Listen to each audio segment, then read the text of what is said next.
आज हम जिस विषय पर चर्चा करेंगे वो है राजस्थान में मुस्लिम सत्ता का प्रसार। गौरी ने भारत पर सर्वप्रथम मुसलमान शासन स्थापित किया और इसकी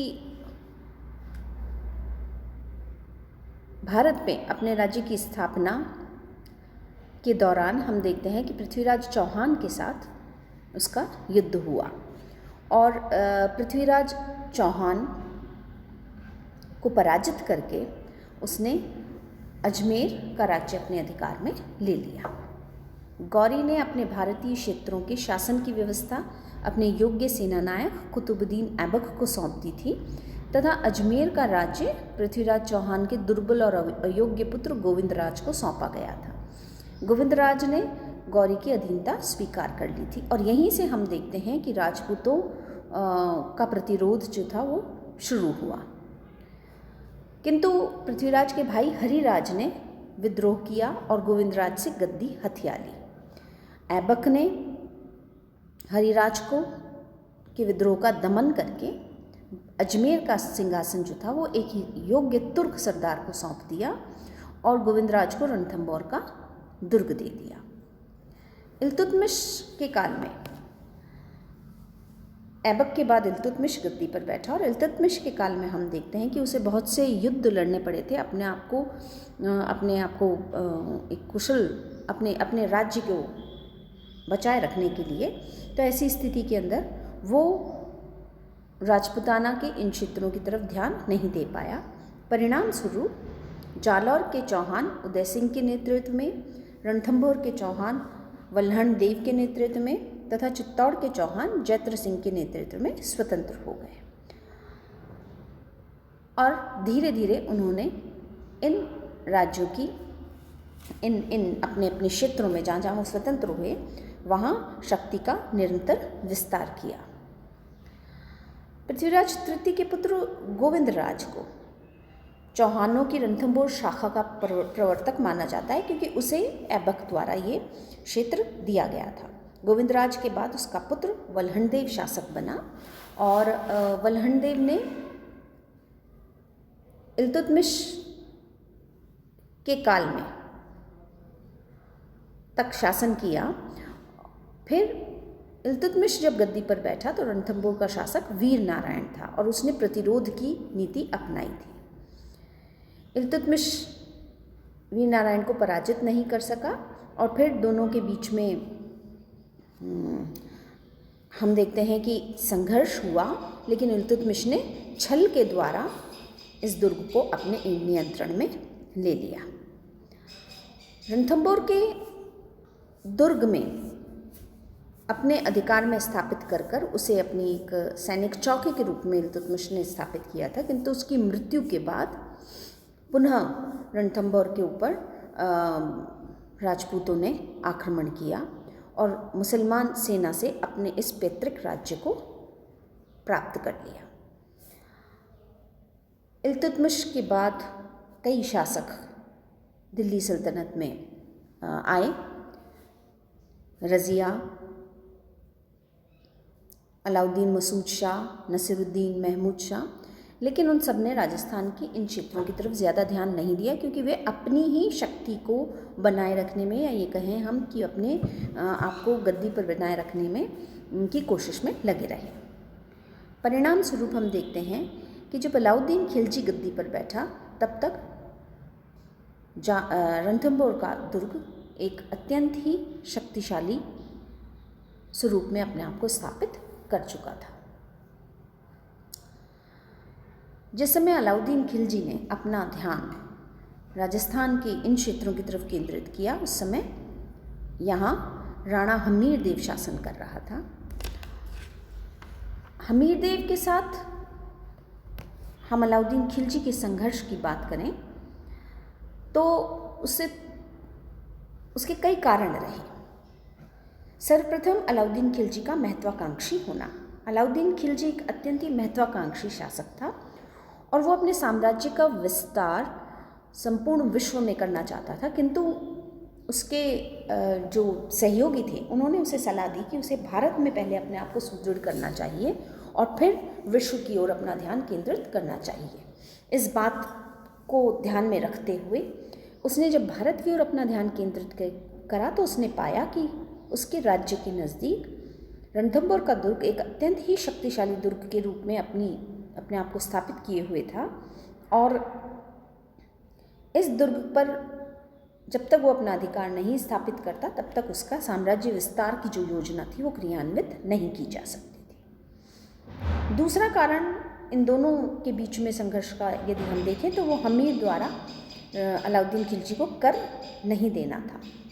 रणथंभौर की दिल्ली शाखा की स्थापना ऐबक के द्वारा गोविंदराज को ये राज्य देकर की गई थी और तभी से ये केंद्र को कर दे रहे थे, लेकिन हमीरदेव चौहान ने ये कर देना बंद कर दिया और अलाउद्दीन इससे नाराज़ हो गया।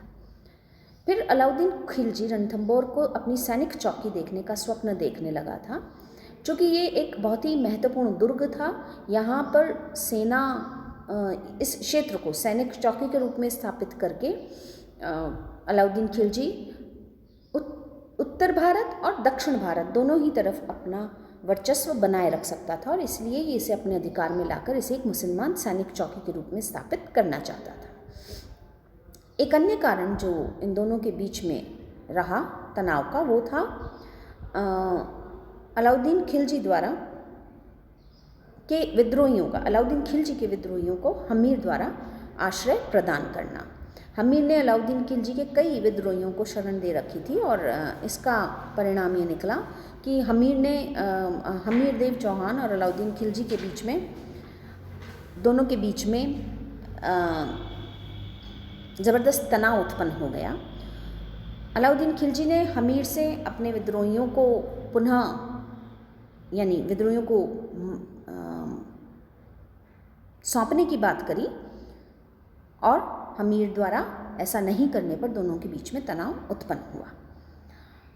रणथंभौर का दुर्ग दिल्ली के अत्यंत निकट था और उसकी राजधानी के निकट एक बहुत ही महत्वपूर्ण शक्तिशाली राज्य की स्थापना, एक दुर्ग की स्थापना भी अलाउद्दीन खिलजी को रास नहीं आ रही थी। जलालुद्दीन खिलजी, जो कि अलाउद्दीन खिलजी से पूर्व गद्दी पर बैठा था, उसने 2 बार रणथंभौर के ऊपर आक्रमण किया था और वो पराजित होकर लौट गया था। तो अलाउद्दीन खिलजी उस पराजय का बदला भी लेना चाहता था। दुर्ग का इस युद्ध का एक अन्य महत्वपूर्ण कारण इस दुर्ग की भौगोलिक स्थिति थी। सामरिक दृष्टि से ये दुर्ग बहुत ही महत्वपूर्ण था। ये राजस्थान के अभेद्य दुर्गों में से माना जाता था और इसीलिए अलाउद्दीन खिलजी इस पर अधिकार करके अपनी सैनिक शक्ति का विस्तार कर रहा था। हमीरदेव चौहान एक बहुत ही स्वाभिमानी शासक था और उसने अपने स्वाभिमानी गुण के साथ किसी तरह का कॉम्प्रोमाइज़ नहीं करना चाहता था और वो अलाउद्दीन खिलजी की अधीनता को स्वीकार नहीं करना चाहता था, और ये अन्य कारण रहा इन दोनों के बीच में संघर्ष का। संघर्ष की जब हम बात करते हैं तो हम देखते हैं कि अलाउद्दीन ने शुरू में अपने सूबेदार उलुग खां को रणथंभौर पर आक्रमण करने के लिए भेजा और वे 10,000 घुड़सवारों के साथ रणथंभौर पहुंचा। साथ ही कड़ा के सूबेदार मुफ्ती नुसरत खां को भी उसने सैनिक दस्ते के साथ सहायता के लिए भेजा था। दोनों की संयुक्त सेना रणथंभौर के निकट झाइन के दुर्ग पर अपना अधिकार स्थापित करने में सफल हो गई और उसके बाद वे रणथंभौर तक पहुँचे। हमीर ने अपने 2 महत्वपूर्ण सेनानायक भीम सिंह और धर्म सिंह को इनसे युद्ध करने के लिए भेजा था। राजपूत सेना ने जबरदस्त आक्रमण करके मुस्लिम सेना को पछाड़ दिया और वे धीरे धीरे लौटने लगे, लेकिन मुस्लिम सेना ने वापस संगठित होकर राजपूतों पर, लौटती हुई राजपूत सेना पर आक्रमण किया और इस आक्रमण में भीम सिंह वीरगति को प्राप्त हुआ। इसके पश्चात उलुग खां ने हमीर से उन विद्रोहियों की मांग करी जो कि उसके पास अलाउद्दीन खिलजी के विरुद्ध शरण में चले गए थे। हमीर ने उन्हें सौंपने से इनकार कर दिया। अब मुस्लिम सेना रणथंभौर के दुर्ग की ओर बढ़ी और उसने उसे चारों तरफ से घेर लिया। कुछ समय तक दोनों के मध्य संघर्ष चलता रहा, किंतु वे सफल नहीं हो पाए। नुसरत खां, जो कि प्राचीर तोड़कर भीतर घुसने का प्रयत्न कर रहा था वो इस युद्ध में शिकार हो गया, यानी वो तोप का शिकार हो गया और उसकी मृत्यु हो गई। अब उलुग खां की ये बात समझ आ गई कि अब दुर्ग को अपने अधिकार में लाना काफ़ी कठिन हो गया है और इसलिए उसने अलाउद्दीन से और सैनिक सहायता की मांग करी। इस स्थिति में अलाउद्दीन स्वयं दुर्ग की ओर आया और उसने 1 वर्ष तक इस दुर्ग का घेराव किया, किंतु हमीर देव ने उसके सभी प्रयत्न निष्फल कर दिए। 1 वर्ष के घेराव के बाद उसने छल कपट का सहारा लिया। उसने हमीर के पास एक संधि प्रस्ताव भिजवाया और उसके सेनापति रतिपाल को संधि वार्ता के लिए आमंत्रित किया। तात्कालिक स्रोतों से हमें ज्ञात होता है कि अलाउद्दीन ने रणथंभौर का दुर्ग देने का वादा करके रतिपाल को अपने पक्ष में कर लिया, किंतु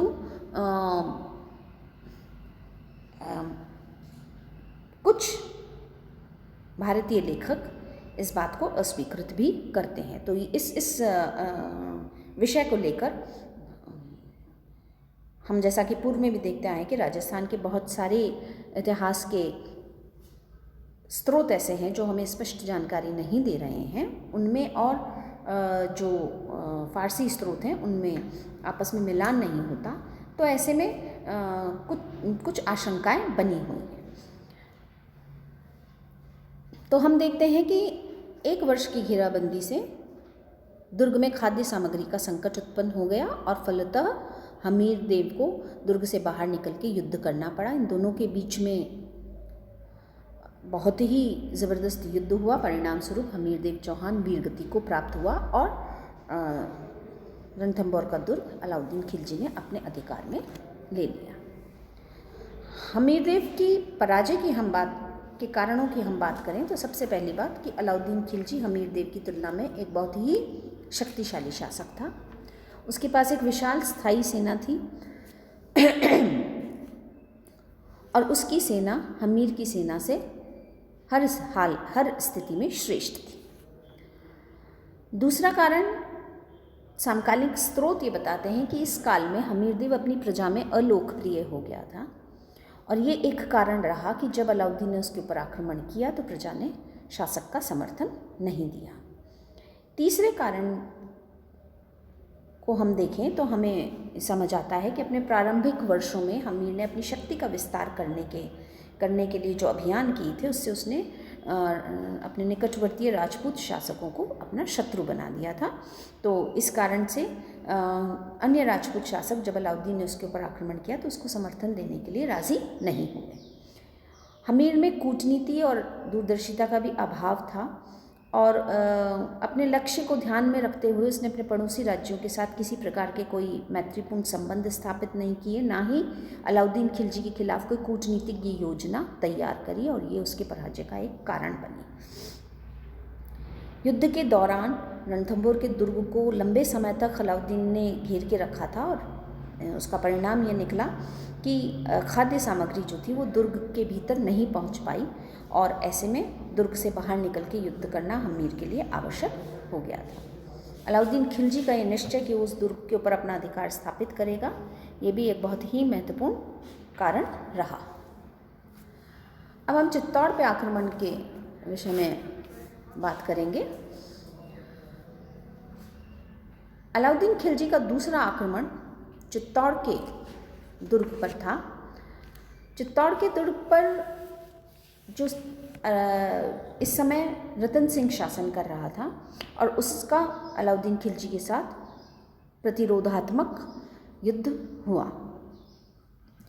संघर्ष के कारणों की यदि हम बात करें तो हम देखते हैं कि सबसे पहला कारण, जैसा हमने पूर्व में भी चर्चा करी है, कि अलाउद्दीन की महत्वाकांक्षा, वो अपने आप को संपूर्ण भारत का शासक बनाना चाहता था। दूसरा कारण उसकी विस्तारवादी नीति, वो अपने राज्य में निरंतर विस्तार कर रहा था और अपने राज्य के विस्तार के लिए उसे उत्तर भारत ही नहीं केवल बल्कि दक्षिण भारत पर भी अपना अधिकार स्थापित करना, मालवा पर अपना अधिकार स्थापित करना, गुजरात को अपने कंट्रोल में रखने के लिए राजपूताना के इन क्षेत्रों पर, इन दुर्गों पर अपना आधिपत्य स्थापित करना उसके लिए आवश्यक हो गया था। चित्तौड़ की स्थिति भी भौगोलिक दृष्टि से अत्यंत महत्वपूर्ण थी, क्योंकि वो गुजरात के निकट था। तो मालवा और गुजरात के ऊपर, चित्तौड़ के ऊपर अपना अधिकार स्थापित करके मालवा और गुजरात दोनों ही क्षेत्रों के ऊपर वे अपना ध्यान केंद्रित कर सकता था। इसके बाद हम देखते हैं कि मेवाड़ का राज्य जो था वो एक गौरवशाली राज्य था, और इस राज्य के ऊपर अपना अधिकार स्थापित करके अलाउद्दीन खिलजी अपनी शक्ति का पूर्ण रूप से विस्तार कर सकता था। चित्तौड़ सामरिक दृष्टि और व्यापारिक दृष्टि से भी एक बहुत ही महत्वपूर्ण क्षेत्र था, क्योंकि बहुत से दो राज्यों की सीमाएं इससे जुड़ी हुई थी, और दक्षिण भारत और उत्तर भारत को जाने वाले जो मार्ग थे, व्यापारिक मार्ग मूल रूप से, वो चित्तौड़ से होकर गुजरते थे, इसलिए भी चित्तौड़ का महत्व बढ़ गया था। एक अंतिम कारण जिसको लेकर हालांकि इतिहासकारों में कुछ मतभेद है, वो रानी पद्मिनी जो कि राणा रतन सिंह की पत्नी थी, उसको प्राप्त करना भी अलाउद्दीन खिलजी का चित्तौड़ के ऊपर आक्रमण करने का एक कारण माना जाता है। अलाउद्दीन खिलजी ने 28 जनवरी 1303 को दिल्ली से अपनी विशाल सेना लेकर चित्तौड़ पर आक्रमण करने के लिए वो निकला, और उसने चित्तौड़ में बेड़च और गंभीरी नदी के मध्य में अपना शाही शिविर लगाया और दुर्ग को घेरा। अपना शिविर उसने नज़दीक ही पहाड़ी के ऊपर एक निजी शिविर लगाया, और यहाँ से वो दुर्ग के घेरे को नियंत्रित करता था। यहाँ दरबार भी लगाता था, और लगभग 8 माह तक ये घेरा चला, किंतु वो दुर्ग के भीतर पहुँचने के लिए सफल नहीं हो पाया। हालांकि उसने दुर्ग में खाद्य सामग्री और रसद सामग्री का जो मार्ग था उसको रोक दिया, और ऐसे में खाद्य सामग्री की कमी होने की वजह से राणा रतन सिंह चिंतित हो गए। इन सारी परिस्थितियों को देखकर रतन सिंह ने अलाउद्दीन खिलजी से समझौता करने का विचार किया, और बहुत सारे साक्ष्यों में हमें अलग अलग जानकारियाँ मिलती है, लेकिन अगर हम उन्हीं सभी जानकारियों को सम्मिलित करके देखें तो हमें एक बात समझ आ रही है कि अलाउद्दीन खिलजी समझौता करने के बहाने रतन सिंह के महल में पहुंचा, और फिर वो रतन सिंह को कैद करके ले आया। इसके बाद रानी पद्मिनी से जुड़ी हुई कुछ जानकारियाँ हमें उपलब्ध होती हैं अलग अलग ग्रंथों में, जिन पर इतिहासकार एकमत नहीं है।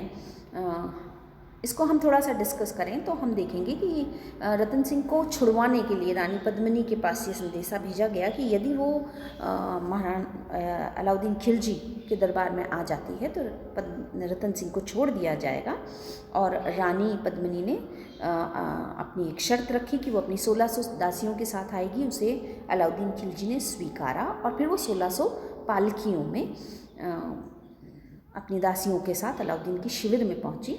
उन पालकियों में वस्तुतः दासियां नहीं होके सैनिक थे जिन्होंने रतन सिंह को छुड़वाया और वो उसे वापस लेकर आए। लेकिन ये सारी जो घटनाक्रम हमें इन विभिन्न स्रोतों में दिया गया है उसको लेकर बहुत सारे मतभेद हैं, और इतिहासकार इस घटनाक्रम को पूर्ण रूप से सत्य नहीं मानते हैं। तो हम ऐसा समझ सकते हैं कि अलाउद्दीन खिलजी और रतन सिंह ने किसी प्रकार का समझौता करने की कोशिश करी थी, लेकिन अलाउद्दीन खिलजी ने छल कपट से रतन सिंह को अपने गिरफ्त में ले लिया, और फिर रतन सिंह पुनः स्वतंत्र हुआ, उसको स्वतंत्र कराया गया उसके सैनिकों से, और फिर मुख्य युद्ध लड़ा गया 1303 में। 1303 के अंदर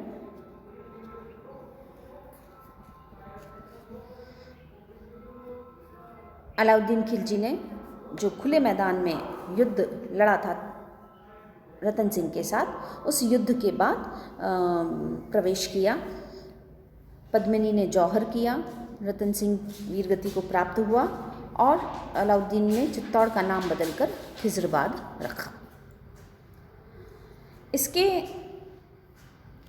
परिणामों की यदि हम बात करें तो हम देखते हैं कि राजस्थान में इस युद्ध के बाद मुसलमानों का प्रभुत्व स्थापित हो गया था, क्योंकि राजस्थान के 2 दुर्गों के ऊपर अलाउद्दीन खिलजी अपना अधिकार स्थापित कर चुका था, जो दोनों ही दुर्ग अभेद्य और अजय माने जाते थे। दक्षिण भारत की ओर जाने वाला मार्ग अब अलाउद्दीन खिलजी के अधिकार में आ गया था, और अलाउद्दीन खिलजी आसानी से अपने इस उद्देश्य की सफलता की ओर अग्रसर हो रहा था। उसने इन दोनों ही दुर्गों को अपनी सैनिक चौकियों के रूप में स्थापित कर दिया था और भविष्य में होने वाले युद्धों के लिए सेनाएं यहाँ पर स्थापित कर दी गई थी।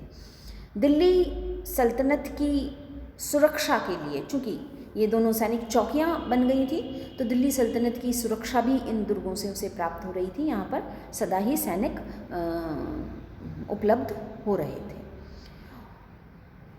राजपूताना के क्षेत्र में, राजपूताना के राज्यों को इन युद्धों से अपार क्षति हुई।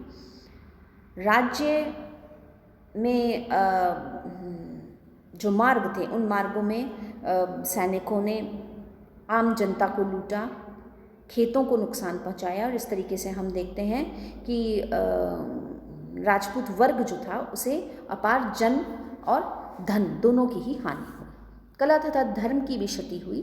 चूँकि अलाउद्दीन एक कट्टर मुसलमान था, तो उसने प्रत्येक क्षेत्र में विजय प्राप्त करने के बाद इस्लाम धर्म का प्रचार प्रसार किया और हिंदू धर्म की जो भी कलाकृतियाँ थी, मंदिर थे, उन सबको तोड़वा दिया। हम अगर पराजय के कारणों की बात करें तो यहाँ हम देखते हैं कि राजपूतों में एकता का अभाव था, ये संगठित नहीं हो पाए और अलाउद्दीन खिलजी के एक आक्रमण के बाद ये दूसरे आक्रमण के लिए तैयारी नहीं कर रहे थे और अपने अपने स्वार्थों में लगे हुए थे। किले में रसद की कमी होना, जो कि अलाउद्दीन खिलजी का एक तरीका बन गया था दुर्ग के ऊपर अपना अधिकार स्थापित करने का, उसका घेराव करके उसकी रसद सामग्री को काट देना, जिससे कि भीतर में राजपूत विवश होकर बाहर आके युद्ध लड़ने के लिए विवश हो रहे थे। फिर राजपूतों की जो युद्ध शैली थी वो परंपरागत थी, उसमें उन्होंने कभी कोई परिवर्तन नहीं किया, जबकि अलाउद्दीन खिलजी ने नए परिवर्तनों के साथ युद्ध लड़ा था। राजपूतों के पास स्थायी सेना का भी अभाव था और वे युद्ध के समय में ही सेना को एकत्रित करते थे, तो ऐसे में सेना जो थी वो बहुत ज़्यादा निष्ठावान नहीं रह पाती थी, जबकि केंद्रीय शक्ति के पास यानी इल्तुतमिश के पास एक स्थायी सेना थी। राजपूतों में कूटनीति का भी अभाव था और आपस में उनकी जो एक दूसरे के साथ जो युद्ध थे, एक दूसरे के साथ जो संबंध थे वो छल कपट के रहे और वे एक नहीं हो सके। विशाल समुदाय का दुर्गों में होना, यानी राजपूतों ने युद्ध काल में बहुत से लोगों को दुर्ग में, अपने परिवारजनों को, अपने सहयोगियों को, सभी को दुर्ग में शरण दे दी थी और ये एक बहुत बड़ा कारण रहा, क्योंकि इससे दुर्ग के भीतर सामग्री की कमी हुई और उन्हें मैनेज करने में दिक्कत हुई और ये भी राजपूतों की पराजय का एक कारण रहा। अलाउद्दीन खिलजी का अंतिम काल आक्रमण जो था वो जालौर के दुर्ग के ऊपर था। जालौर पे इस समय कान्हड़ देव शासन कर रहा था और उसने 18 वर्ष तक शासन किया और एक बहुत ही विस्तृत और शक्तिशाली साम्राज्य वो स्थापित करने में सफल हो गया था। वो अलाउद्दीन खिलजी का, या ये कहें कि केंद्रीय शक्ति का कट्टर दुश्मन था और इसलिए वो अपनी शक्ति को निरंतर बढ़ा रहा था। अलाउद्दीन खिलजी जो कि एक महत्वाकांक्षी शासक था, वो राजस्थान में इस दुर्ग को हासिल करके अपना अंतिम जो महत्वपूर्ण दुर्ग था उसे हासिल करके अपनी विस्तारवादी नीति को के ऊपर अमल कर रहा था और ये संघर्ष के कारण बने। तो जैसा हम पूर्व में डिस्कस करते आ ही रहे हैं कि अलाउद्दीन की महत्वाकांक्षा बहुत महत्वपूर्ण कारण था इन युद्धों का। दूसरा, अलाउद्दीन खिलजी की धार्मिक कट्टर था। अलाउद्दीन खिलजी और कान्हड़ देव दोनों के मध्य में, दोनों चूँकि अलग अलग धर्म के थे तो दोनों के बीच में एक धार्मिक तनाव था और ये भी इन दोनों के युद्ध का कारण बना।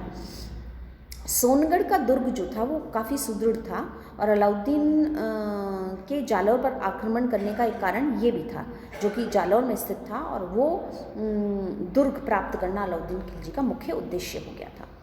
जालौर जो था वो राजपूत शक्ति का केंद्र बन गया था, क्योंकि 2 क्षेत्रों के ऊपर अलाउद्दीन अपना अधिकार स्थापित कर चुका था और ये स्पष्ट नज़र आने लगा था कि अब वो जालौर की तरफ अपना ध्यान केंद्रित करेगा। तो धीरे धीरे राजपूतों ने अपनी शक्ति को वहाँ पे केंद्रित करना शुरू कर दिया था कान्हड़ देव के नेतृत्व में। जालौर की भौगोलिक स्थिति भी बहुत महत्वपूर्ण थी, चूँकि ये मालवा और गुजरात के मार्ग में था, तो इन दोनों ही क्षेत्रों पर अपना अधिकार स्थापित करने के लिए ये एक महत्वपूर्ण स्थान रहा। कानड़देव की सेना ने मुस्लिम सेना को जालौर के मध्य से जाने का मार्ग नहीं दिया, ये एक बहुत बड़ा कारण रहा। अलाउद्दीन खिलजी ने 1298 में इस दुर्ग पर अपना अधिकार स्थापित करने की कोशिश करी। उस समय कानड़देव था, लेकिन उससे पूर्व वो गुजरात अभियान के लिए निकला था, और गुजरात अभियान पे जाने से पूर्व उसने कानड़देव से अपनी सेना को उसके मार्ग राज्य से गुजरने की अनुमति मांगी, जो कि कानड़देव ने देने से इनकार कर दिया, और ये एक कारण रहा जो अलाउद्दीन खिलजी जिससे नाराज़ हुआ। अलाउद्दीन खिलजी मेवाड़ से होकर गुजरात अभियान के लिए चला गया, लेकिन लौटते में वो जालौर के मार्ग से आया, और जब वो जालौर के मार्ग से लौट रहा था तो उसकी जो दो सेनानायक थे, उलुग खान और नुसरत खान, उनके नेतृत्व में सेना बहुत सा लूट का माल लेकर आ रही थी, और रास्ते में इनके बीच में नव मुसलमानों, जो कि नए मुसलमानों के नाम से जाने जाते थे, उनमें और अलाउद्दीन खिलजी की सेना में एक तरह से विद्रोह हो गया, और परिणाम ये निकला कि ये आपस में नव मुसलमान जो थे वो शाही सेना से कुछ लूट का माल छीनकर भागे, और उन्होंने कानड़देव से सहायता प्राप्त कर ली। कानड़देव ने उन्हें शरण दी, क्योंकि ये अलाउद्दीन खिलजी के विद्रोही थे, और कानड़देव अलाउद्दीन खिलजी का पूरी तरीके से विरोधी था। साथ ही साथ कानड़देव ने मुस्लिम सेना, लौटती हुई मुस्लिम सेना को जब देखा तो उसने अपने मंत्री जेता देवड़ा को भेजा था ये जानने के लिए कि क्या स्थिति है। तो जेता देवड़ा ने ये जानकारी दी कि ये लूट कर आ रहे हैं गुजरात को, और वहाँ से ये बहुत सी हिंदू मूर्तियाँ लेकर आ रहे हैं अपने साथ, जिन्हें ये तोड़ के मस्जिदों में चिनवाएंगे। तो कान्हड़देव बहुत नाराज़ हुआ, और कान्हड़देव ने लौटती हुई सेना के साथ संघर्ष किया, और ये अलाउद्दीन खिलजी और इसके बीच में युद्ध का सबसे महत्वपूर्ण और तात्कालिक कारण बना। युद्ध की हम बात करें तो जैसा अभी हम डिस्कस कर ही चुके हैं कि नव मुसलमानों का विरोध हुआ, और यहीं से इन दोनों के बीच में तनाव उत्पन्न हो गया था। जालौर के शासक के ऊपर आक्रमण करने के लिए 1305 में अलाउद्दीन खिलजी ने अपनी सेना भेजी। कुछ साक्ष्य हमें यह बताते हैं कि कान्हड़देव को आइन उल मुल्क द्वारा, जो कि अलाउद्दीन खिलजी का एक सेना नायक था, वो उसने तैयार कर लिया था समझौता करने के लिए, और कान्हड़देव दिल्ली आया। किंतु दिल्ली दरबार में आने के बाद उसे अपनी स्थिति सम्मानजनक नहीं लगी, तो वो बिना ये समझौता करे ही लौट गया और युद्ध की तैयारी करने लगा। कान्हड़देव के विरुद्ध इस अभियान में अलाउद्दीन खिलजी के राज्य की एक अन्य जानकारी हमें नैन्सी की ख्यात और कान्हड़देव प्रबंध से भी मिलती है, जिसमें ये कहा गया कि अलाउद्दीन खिलजी की पुत्री फिरोज़ा का प्रेम जो था वो वीरम देव, जो कि कान्हड़देव का पुत्र था, उससे हो गया था। किंतु चूँकि दोनों अलग अलग संप्रदाय के थे, तो इसके लिए विवाह के लिए तैयार नहीं हुए, और ये भी एक कारण रहा था युद्ध का। इन सारी परिस्थितियों के बाद हम देखते हैं कि 1308 में सिवाना के दुर्ग के ऊपर कमालुद्दीन ने आक्रमण किया, जो कि अलाउद्दीन खिलजी के सेनानायक थे, और उसे अपने अधिकार में ले लिया। हालांकि इस दुर्ग को प्राप्त करने में अलाउद्दीन खिलजी को बहुत मेहनत करनी पड़ी थी। अंत में छल कपट के सहारे उसने इस दुर्ग को अपने अधिकार में किया। उसने एक राजद्रोही व्यक्ति को, यानी एक भावले को अपने से मिला लिया, और दुर्ग में जो पानी था उस कुंड के अंदर उसमें गौ रक्त मिलवा दिया। पानी की कमी होने की वजह से दुर्ग के द्वार खोल के राजपूतों ने बाहर आके युद्ध किया, और सिवाना के दुर्ग पर अलाउद्दीन खिलजी का अधिकार हो गया। उसने उस दुर्ग का नाम बदल के खैरबाद रख दिया। सिवाना से फिर वह आगे जालौर की तरफ बढ़ा, और जालौर में कान्हड़देव के साथ उसका संघर्ष हुआ। कान्हड़देव ने बहुत से राजपूत राज्य शासकों से समर्थन प्राप्त कर लिया था। कई राजपूत शासक कान्हड़देव के साथ मिलकर अलाउद्दीन खिलजी के विरोध में संघर्ष करने के लिए राजी थे, और जब अलाउद्दीन खिलजी ने जालौर के ऊपर आक्रमण किया तो उसे बहुत कड़ा विरोध का सामना करना पड़ा, किंतु अंत में अलाउद्दीन खिलजी विजयी हुआ और जालौर का पतन हो गया। इस युद्ध की पराजय के कारणों की हम बात करें तो पहला पराजय का कारण तो कानड़ देव का जो अपमान किया गया था उसके फलस्वरूप अलाउद्दीन खिलजी और ज़्यादा नाराज़ हो गया और उसने नई कूटनीति के साथ युद्ध की तैयारी करी। कानड़ देव की अदूरदर्शिता, वो दिल्ली के दरबार से नाराज़ होकर उठ के आ गया और उस या तो उसे पहले जाना ही नहीं चाहिए था, और जब वो गया था तो उसे अन्य किसी तरीके से अपनी दूरदर्शिता का परिचय देना चाहिए था। सिवाना के दुर्ग का पतन एक अन्य कारण रहा। फिर बीका दहिया, जिसने कि जालौर के दुर्ग का मार्ग अलाउद्दीन खिलजी को बताया, ये उसका जो विश्वासघात था वो भी एक बहुत महत्वपूर्ण कारण रहा इस जालौर के दुर्ग के पतन का। और अलाउद्दीन खिलजी जो कि समय समय पर छल कपट की नीति अपना रहा था, वो भी एक कारण रहा इस युद्ध में राजपूतों की पराजय का। अलाउद्दीन खिलजी एक बहुत ही जीवट, महत्वाकांक्षी और साहसी शासक था, और निरंतर वो जालौर के विरुद्ध अभियान में असफल होने के बाद भी बार बार उस पर आक्रमण करता रहा। ये भी एक बहुत बड़ा कारण रहा। और सबसे महत्वपूर्ण कारण राजपूतों की परंपरागत युद्ध नीति रही। तो हमने देखा कि 3 दुर्गों के ऊपर अलाउद्दीन खिलजी ने अपना अधिकार स्थापित किया, और ये तीनों दुर्ग एक एक करके अलाउद्दीन खिलजी के अधिकार में चले गए, जिससे अलाउद्दीन खिलजी की शक्ति का विस्तार हुआ और फिर राजपूतों की शक्ति का पतन हुआ, जो लंबे समय तक अपना सिर पुनः उठाने में सफल नहीं हो पाए।